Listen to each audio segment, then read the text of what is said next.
sportifs, bonjour. Absent sur la scène continentale depuis son sacre au Cap Kouas au Ghana en 2018, les écureuils tchoukballeurs vont une fois encore renouer avec la Coupe d'Afrique de tchoukball qui va se dérouler à Kampala en Ouganda. À l'instar des autres pays pratiquants de la discipline sur le continent, le Bénin marque son retour avec l'ambition de chercher une fois encore le Graal continental. Du 19 au 22 août 2022, la grande fête de tchoukball va rassembler les joueurs venus du Maghreb, de l'Afrique australe, de l'Est, de l'Ouest et du Centre pour la Coupe des Nations de la discipline à un mois des hostilités. Comme l'exige la conférence africaine de tchoukball, le Bénin vient de confirmer sa participation avant le deadline fixé à ce jour 19 juillet 2022. Cédric Routondi, l'international béninois, a quitté officiellement le club auvergnat. Il a posé ses valises chez les Angevins. Le défenseur béninois conclut un bail de 4 ans avec Angers SCO ce 18 juillet 2022.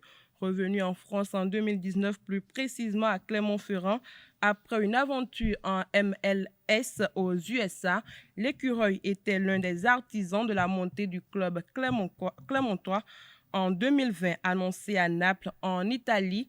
Le Béninois va finalement rester en France et en Ligue 1 avec Angers. L'annonce a été faite ce lundi 18 juillet 2022 sur la page Facebook de Clermont Foot. Cédric a signé pour un montant de 2 millions d'euros, soit 1,310 milliard de francs CFA chez les locataires du stade Raymond Kopa.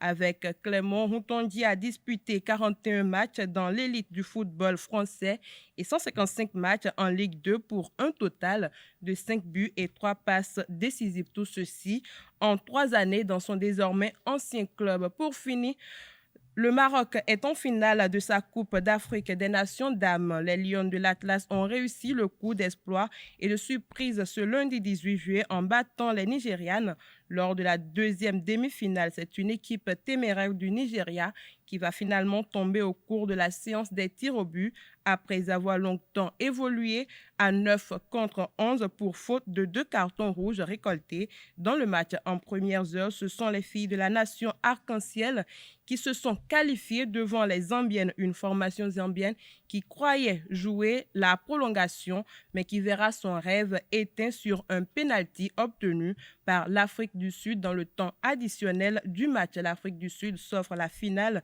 sur un score étriqué d'1-0, une finale qui se jouera le 22 juillet 2022. C'est tout pour la page des sports de ce matin. Merci pour votre attention et à demain.